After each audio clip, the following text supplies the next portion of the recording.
Una noche sin luna cubría el desierto de Nevada. El aire era seco y el cielo completamente despejado. Una bóveda negra punteada por miles de estrellas. Desde la Base 17, una instalación militar clasificada que no figuraba en ningún mapa. Civil, el capitán Alonso Cordero observaba los monitores con el ceño fruncido. Algo no cuadraba. En los últimos 3 días, al menos 8 aeronaves no identificadas habían cruzado el espacio aéreo restringido sin emitir señales de radar. Sin ruido, sin propulsión visible, como si fueran fantasmas en la noche. ¿Tenemos confirmación visual?, preguntó, sin apartar la vista del radar. Negativo, señor. Las cámaras térmicas detectan movimiento, pero ninguna forma definida. No hay calor corporal ni firma metálica, respondió la sargento Méndez, sus dedos bailando sobre el teclado con agilidad. Es como si no fueran de este mundo. La frase colgó en el aire como una amenaza invisible. Nadie se atrevía a pronunciar la palabra extraterrestres, pero todos la pensaban. En la sala de mando, los relojes parecían moverse más lentos. Los informes de otras bases hablaban de fenómenos similares en luces que se desplazaban en zigzag a velocidades imposibles. Desapariciones súbitas de casas en pleno vuelo, interferencias electromagnéticas que apagaban los sistemas sin previo aviso. La madrugada del 4.º día, todo cambió. Una señal descendió directamente sobre la base. No fue una transmisión humana. Era una secuencia de sonidos, pulsos graves, armónicos irregulares que, al analizarse digitalmente, revelaban patrones matemáticos avanzados. Lenguaje sí, pero no humano. Esto es un saludo, dijo el doctor Elías Narváez, astrofísico civil contratado por el Departamento de Defensa. Sus manos temblaban mientras reproducía la secuencia. Una forma de comunicación basada en la simetría fractal. Inteligencia avanzada, sin duda. Las alarmas comenzaron a sonar. Las cámaras exteriores captaron un objeto suspendido a más de 100 metros sobre el suelo. No tenía hélices, ni alas, ni cabina. Era una esfera pulida, de color negro absoluto, que parecía absorber la luz de su entorno. Flotaba sin moverse, sin emitir ningún ruido. Como si desafiara todas las leyes conocidas de la física. El capitán Cordero ordenó silencio total. Nadie dispararía sin su orden. No se repetiría otro caso Roswell, no en su guardia. Pero entonces ocurrió lo inexplicable. A uno de los drones de reconocimiento, que se acercaba al objeto para filmarlo de cerca, explotó en el aire, sin razón aparente. No hubo misiles, ni campos de energía visibles. Simplemente colapsó, como si lo hubieran desintegrado desde dentro. La sala de mando estalló en gritos y caos. Algunos exigían disparar, otros suplicaban esperaran. Cordero cerró los ojos por un instante. Recordó las palabras de su abuelo, un hombre sabio de la Sierra Andina: no todo lo que vuela es enemigo. A veces, lo que no comprendemos nos protege de lo que sí debemos temer. Ordenó no responder con fuego. En su lugar, envió una transmisión de retorno, una secuencia basada en el mismo patrón fractal, acompañada de un mensaje simple en comprensión. Pasan diálogo. Durante largos minutos no ocurrió nada. Luego, como si el objeto hubiera escuchado, emitió una vibración casi imperceptible. Las luces de la base parpadearon. Todos se quedaron en silencio. La esfera descendió lentamente, hasta estar a escasos 5 metros del suelo. Entonces, del costado de su superficie comenzó a abrirse una hendidura. No fue una puerta exactamente, sino una alteración del material. Como si la esfera respondiera a voluntad molecular. De su interior emergió una figura alta, delgada, completamente cubierta por una especie de manto traslúcido que vibraba con el viento, aunque no había viento. Sus extremidades eran largas, sus movimientos elegantes y deliberados. Donde deberían estar los ojos, solo había una superficie luminosa que cambiaba de color al ritmo de las pulsaciones del corazón humano más cercano. Como si el ser pudiera sentir emociones a distancia. Nadie habló. El ser alzó su brazo y proyectó una imagen tridimensional entre él y los soldados en una secuencia de eventos posibles. Una historia en la que la humanidad reaccionaba con violencia y, en respuesta, era destruida por completo en segundos. Luego otra línea de tiempo, donde el diálogo y el entendimiento abrían puertas hacia una evolución conjunta, una alianza. El mensaje era claro: la guerra no ha comenzado aún, pero puede comenzar si así lo deciden. Mientras todos asimilaban lo que habían presenciado, el ser giró sobre sí mismo y volvió a ingresar a la esfera. La hendidura se cerró, y sin emitir el menor sonido, la nave se elevó lentamente hasta perderse entre las estrellas. En los radares no quedó rastro, ni una firma térmica, ni un impulso magnético. Pasaron semanas, el gobierno negó todo, como siempre. Las cámaras de seguridad de la base fueron confiscadas, el equipo técnico silenciado. Sin embargo, en foros anónimos, comenzaron a circular versiones de los hechos, vídeos borrosos, audios extraños, y una pregunta que se repetía sin cesar fue: ¿una visita de advertencia, una oportunidad que desperdiciamos? El capitán Cordero, jubilado a la fuerza semanas después, guardaba todavía una copia privada del mensaje original. Lo reproducía cada noche en la soledad de su cabaña. Había algo más en un patrón oculto, una secuencia que parecía cambiar cada vez que la observaba, como si la nave no solo hubiese enviado un mensaje, sino una invitación a una noche. Mientras el viento silbaba entre los árboles y la oscuridad parecía cubrirlo todo como una cortina espesa, una luz descendió sobre el bosque cercano a su cabaña. No era una estrella fugaz. No era un helicóptero. Era el mismo resplandor silencioso, negro y absoluto. Alonso se puso de pie lentamente. Tomó su grabadora digital y salió sin miedo. Sus pasos crujieron sobre las hojas secas. En su pecho, no. Había miedo, solo certeza esta vez.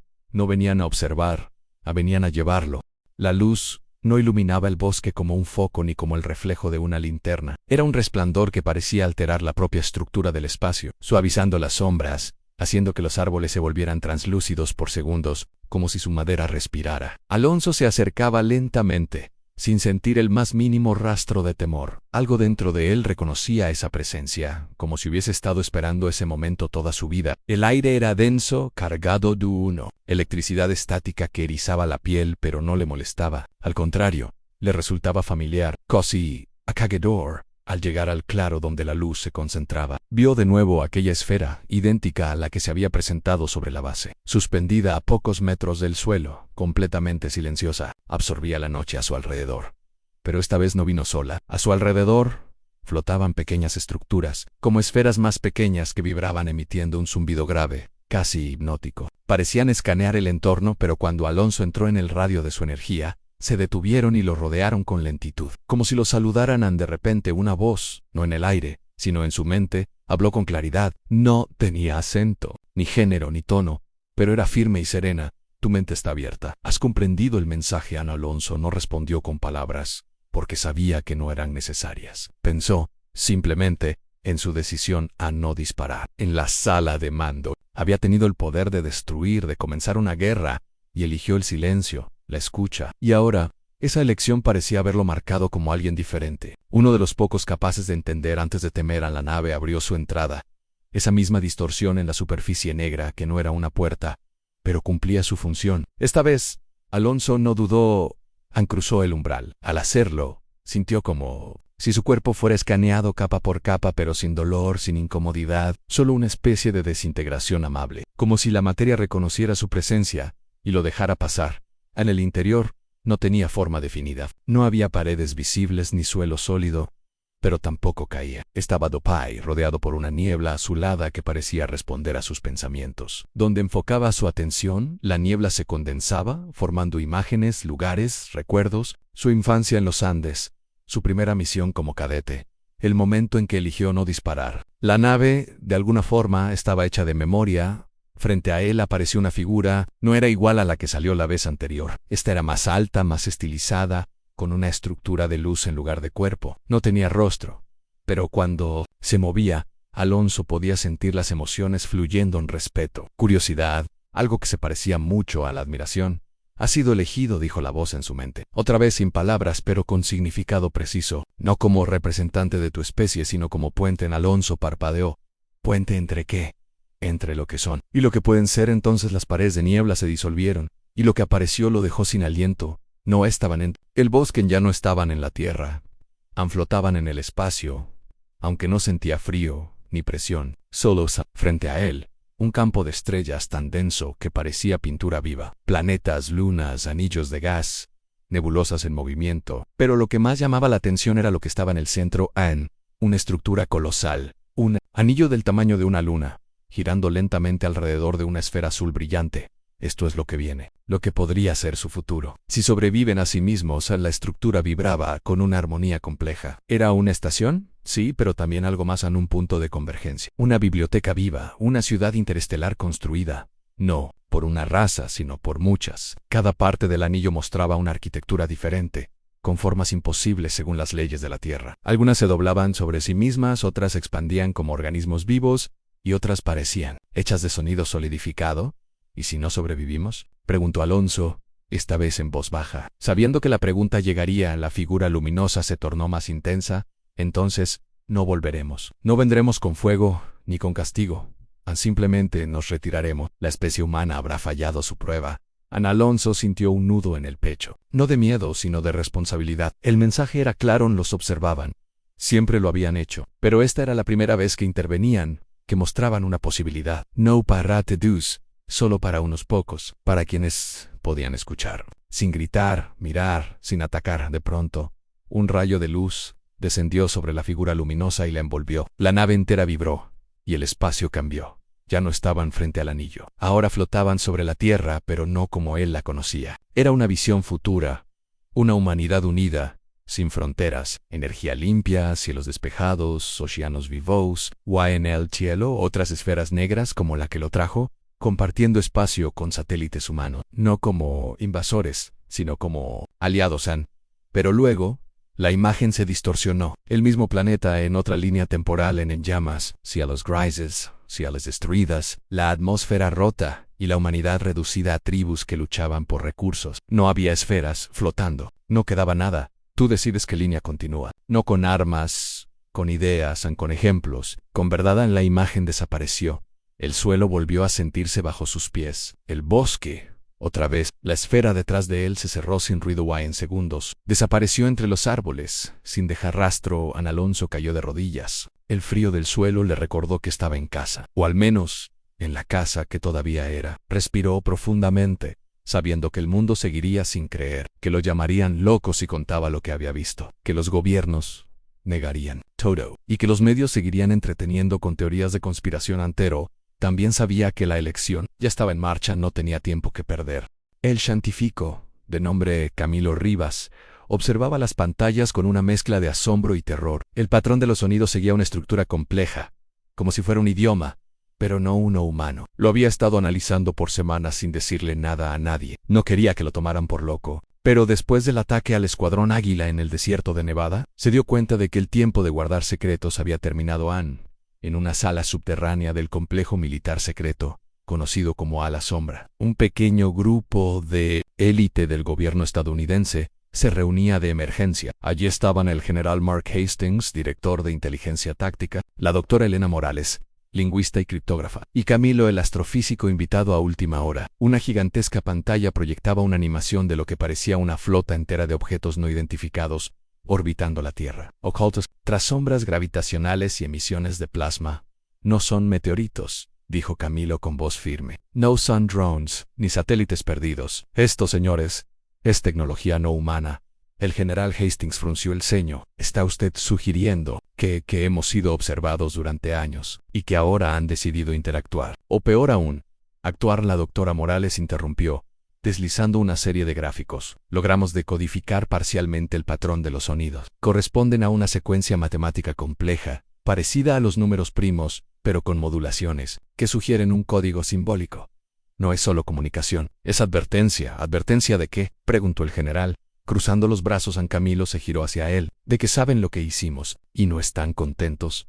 Horas más tarde, en una base aérea en Groenlandia, una de las naves desconocidas descendió por debajo de la estratosfera. No emitía calor, no tenía hélices, motores ni alas. Su superficie era negra como obsidiana, pero cambiaba de forma, como si reaccionara al ambiente. Los radares enloquecieron. Los sistemas de defensa quedaron momentáneamente cegados, y en ese instante el primer contacto directo ocurrió. Un grupo de soldados del Escuadrón Némesis se aproximó con extrema precaución. Llevaban trajes de protección nuclear y escudos electromagnéticos. Uno de ellos, el sargento Alan Pike, lideraba la formación. Al llegar a menos de 30 metros de la nave, una compuerta invisible se abrió como si respondiera a su presencia. Del interior emergió una figura humanoide. Medía poco más de 2 metros, pero su esqueleto parecía desplazarse por dentro de su cuerpo como un líquido metálico. Tenía ojos, sí, pero no pupilas. Un resplandor azul emanaba de su frente, donde una especie de símbolo flotaba, suspendido como un holograma. Alan levantó la mano lentamente.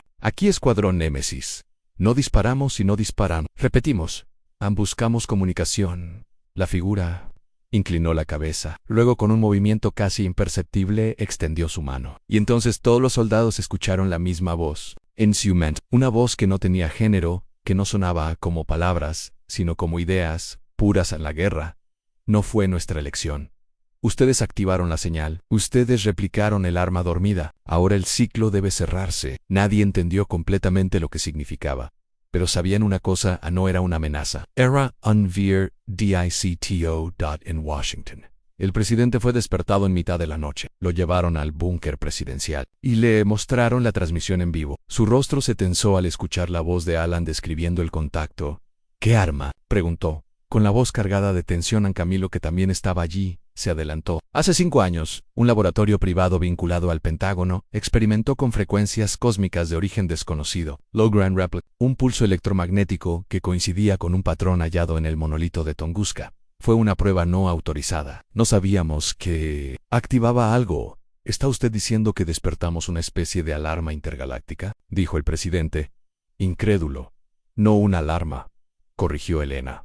Una condena. Las imágenes de los cielos empezaron a cambiar. En las principales capitales del mundo, objetos similares aparecieron, flotando en silencio sobre monumentos y bases militares. No hacían nada. Solo estaban allí observando. A las redes sociales enloquecieron.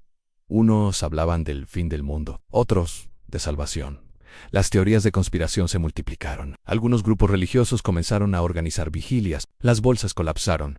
Pero los gobiernos guardaban silencio. Nadie quería ser el primero en confirmar que la humanidad ya no era la especie dominante del planeta en secreto. Un plan se gestaba en las profundidades de Cheyenne Mountain en lanzar un ataque coordinado sobre una de las naves usando un nuevo misil de pulso cuántico, un arma experimental que jamás había sido usada. El general Hastings lo aprobó con la promesa de demostrar fuerza. Pero Camilo y Elena suplicaron que no lo hicieran. Si responden con violencia, no habrá vuelta atrás, advirtió. Elena, todavía tenemos la oportunidad de comunicarnos. Tal vez no quieren comunicarse, respondió el general. Tal vez solo quieren borrar lo que hemos sido. La cuenta regresiva comenzó. Las 0:15, la nave sobre la Antártida fue elegida como objetivo. Pero justo cuando el sistema iba a lanzar el misil, los monitores se apagaron por completo. N2 planeta, las señales eléctricas colapsaron, los satélites se apagaron. Un silencio tecnológico total cubrió la Tierra.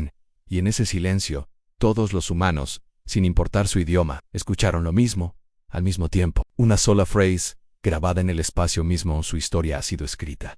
Ahora, escuchen la nuestra. Las pantallas volvieron, una por una, y lo que mostraron dejó al mundo paralizado, porque era el pasado, un pasado que nadie conocía. Una historia que no comenzaba en la Tierra, sino en otro sistema estelar, en otra guerra, en otra traición. Una historia donde los humanos no eran víctimas ni héroes, eran los causantes del exilio.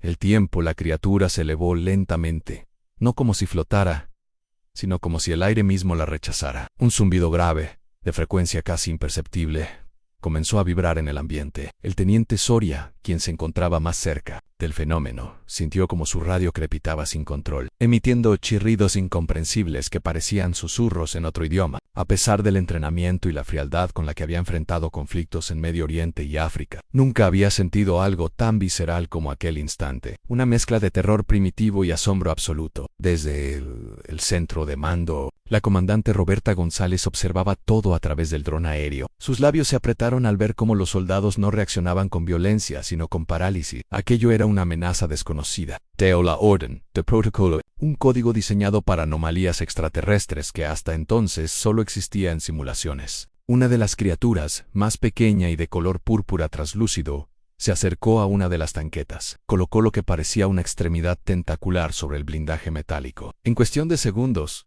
la máquina comenzó a emitir un vapor negro descomponiéndose como si el tiempo dentro de ella se hubiera acelerado 1000 años. Los soldados gritaron y retrocedieron, abriendo fuego. Las balas rebotaron en un campo invisible que rodeaba al alienígena. Una esfera de energía azulada los envolvía, absorbiendo la fuerza cinética sin esfuerzo alguno. «No les estamos haciendo nada», gritó uno de los oficiales por el intercomunicador. «Están absorbiendo todo». Roberta tenía que tomar una decisión. No podía permitir que los hombres cayeran uno a uno sin sentido. Ordenó el lanzamiento de un misil airotierra desde el caza F-18M cercano. El proyectil, una de las armas más precisas de su arsenal, fue lanzado con una precisión quirúrgica sobre la zona donde se hallaban las criaturas. La explosión fue cegadora. El estruendo rompió ventanas a kilómetros de distancia. Una columna de humo se elevó hacia el cielo, y por un instante, El mundo pareció detenerse. Los monitores del centro de mando mostraban solo interferencia. Las cámaras se apagaron por la sobrecarga de energía. Pasaron minutos eternos antes de que la imagen regresara. Lo que vieron hizo que algunos oficiales retrocedieran de sus asientos. Las criaturas estaban intactas. Más aún, parecían haberse multiplicado.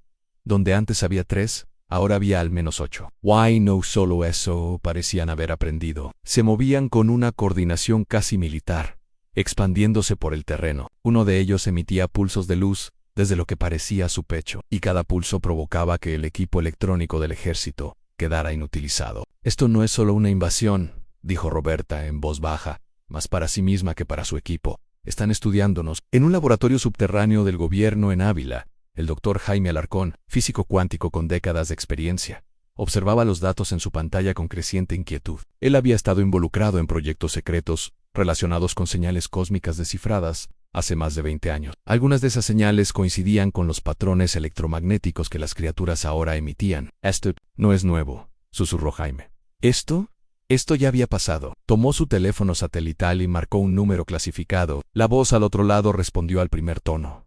Ya llegaron. ¿No es así, Jaime?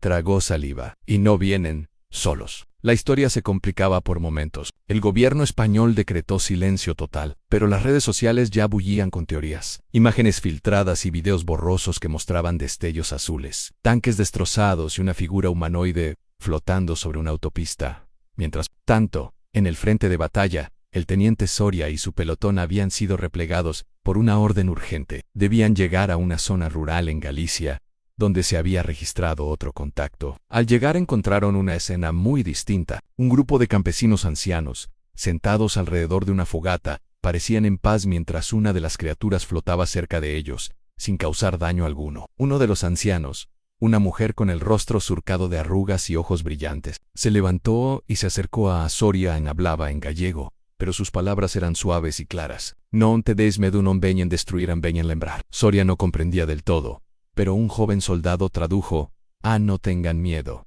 No vienen a destruir, vienen a recordar. ¿Recordar? ¿Qué podían estas criaturas saber de nosotros? Que nosotros mismos hubiéramos olvidado. Una teoría comenzó a formarse entre científicos y expertos.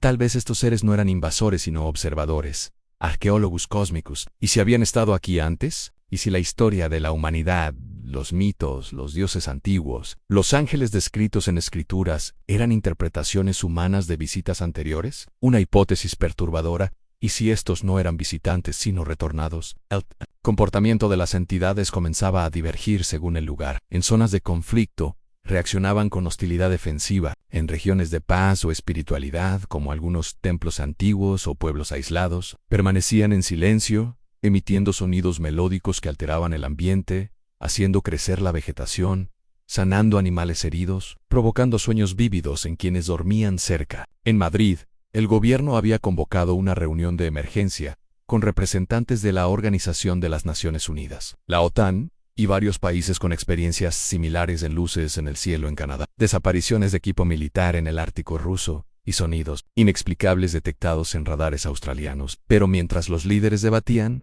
algo ocurrió en la ciudad de Cuenca. Una de las entidades apareció repentinamente sobre el casco antiguo, y por primera vez, habló no con sonidos, sino con pensamientos. Miles de personas sintieron simultáneamente una voz en su mente, clara y pausada, que decía: no vinimos por ustedes. Vinimos por lo que dejaron atrás. Claro, aquí continúa la historia con 900 palabras más, manteniendo el tono sofisticado, fascinante y envolvente. Sin pausas ni cierre el capitán Rodrigo no pudo evitar observar la tensión en el rostro del comandante Esteves, mientras revisaba una y otra vez los mismos datos que aparecían en la pantalla del centro de comando. Eran patrones que no se correspondían con nada conocido. Ni aviones, ni satélites, ni meteoritos. Las trayectorias eran erráticas, pero precisas. Se movían con una lógica interna, como si alguien, o algo, supiera exactamente lo que hacía. Al fondo, la alarma de nivel rojo seguía parpadeando, lanzando su luz escarlata como un pulso silencioso de advertencia.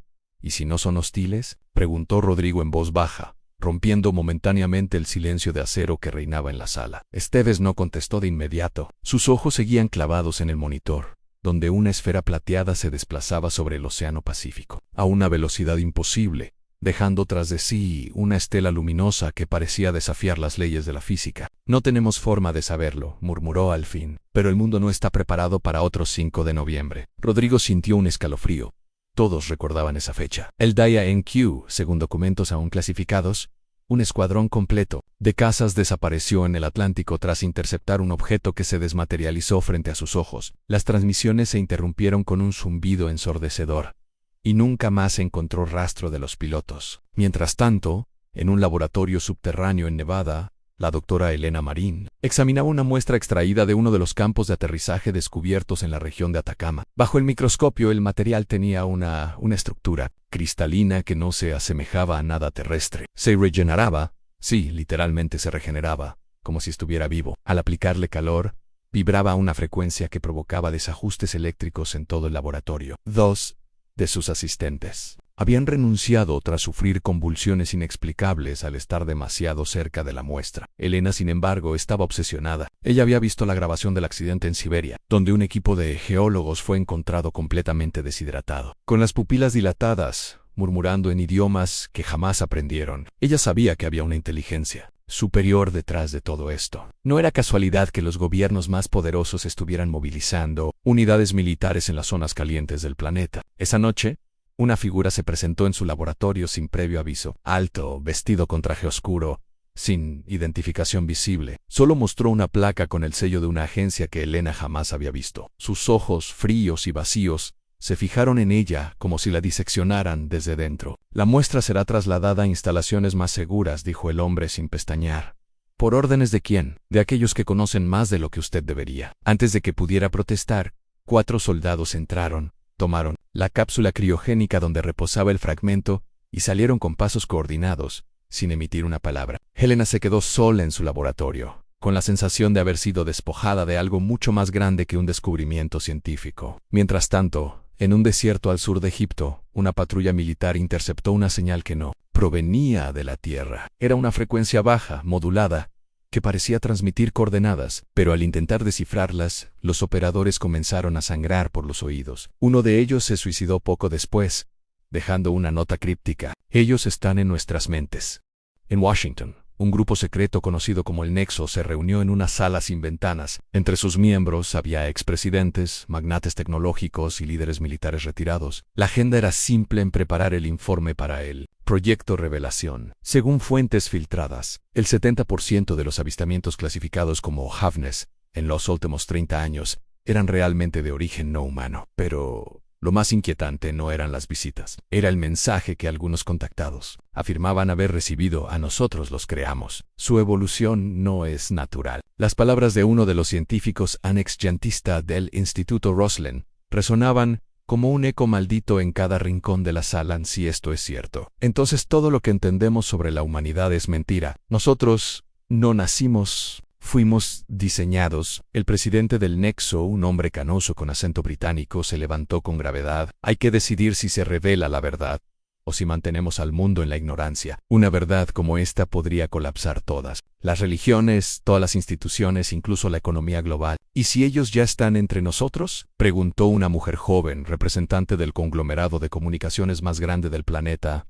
Nadie respondió. El silencio fue la única respuesta posible. De regreso en el centro de comando, el capitán Rodrigo observó cómo los objetos no identificados comenzaban a formar una figura reconocible en el cielo. Era un símbolo idéntico al que aparecía en las pirámides de Teotihuacán, en las paredes del templo de Göbekli Tepe, en las cuevas de Tassili Níger.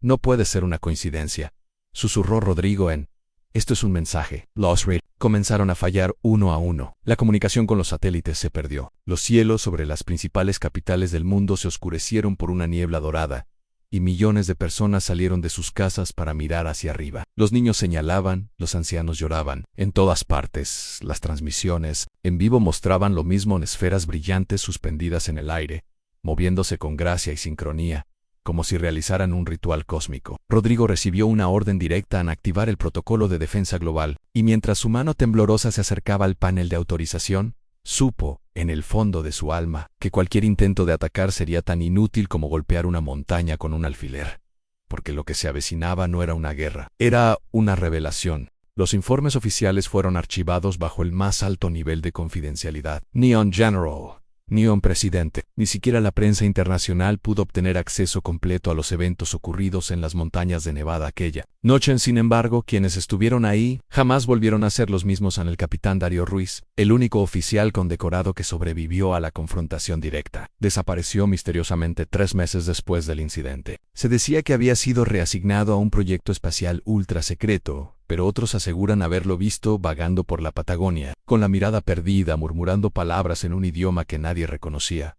Lo más inquietante no fue la presencia de los extraterrestres, ni siquiera su tecnología imposible, o su capacidad de comunicarse directamente con la conciencia humana. Lo más perturbador fue la decisión que tomaron antes de irse. No conquistaron, no destruyeron, simplemente observaron, como si hubieran venido a evaluar, a escanear, a juzgar. Durante su breve pero inolvidable interacción, dejaron claro que no era la primera vez que venían. Mostraron imágenes holográficas de antiguas civilizaciones, de templos mayas y pirámides egipcios, incluso del colapso del Imperio Romano. Su mensaje fue simple: ustedes no están solos. Nunca lo han estado ni están a punto de decidir su destino. Otra vez, el gobierno estadounidense, junto con una coalición secreta de potencias mundiales, firmó un pacto de silencio. Cualquier persona que divulgara información sería desacreditada como conspiranoica o sensacionalista. A los ojos del mundo, todo fue una tormenta eléctrica extraña, un error de radar, o en palabras más técnicas, un fenómeno aéreo no identificado sin riesgo comprobado. Pero hubo algo que no pudieron ocultar: la energía. Desde ese encuentro, los sensores geotérmicos de todo el planeta comenzaron a detectar pulsos regulares, cada 88 días, como un latido proveniente del núcleo terrestre. Científicos de distintas naciones comenzaron a conectar las señales con antiguos petroglifos que describían el despertar del ojo estelar. Y fue entonces cuando comenzaron los sueños. Miles de personas alrededor del mundo, sin relación entre ellas, empezaron a soñar con luces azules, esferas flotantes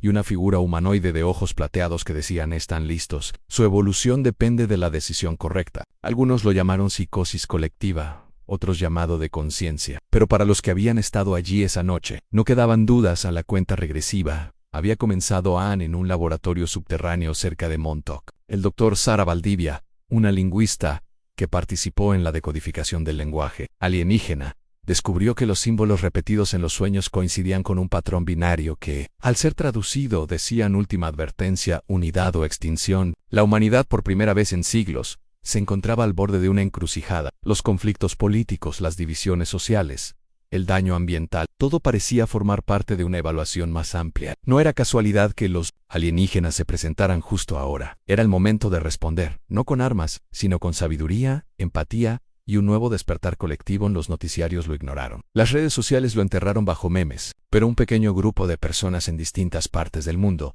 pilotos, científicos, exmilitares, chamanes y niños con sueños repetitivos, comenzaron a reunirse en secreto. Lo llamaron el Pacto del Segundo Contacto. Su objetivo no era luchar, no era revelar secretos al mundo. Era algo más profundo: preparar la conciencia humana para la próxima visita, aquella que no sería de advertencia, sino de evaluación definitiva. Una madrugada, en lo profundo del desierto, donde la primera nave descendió, se escuchó nuevamente el zumbido eléctrico en el cielo. No había luces, no había radares activados, solo un susurro en el viento que parecía pronunciar 3 palabras en miles de lenguas a la vez: todavía hay tiempo. Y con eso, el cielo volvió a estar en silencio. Pero los corazones nunca dejaron de latir diferente.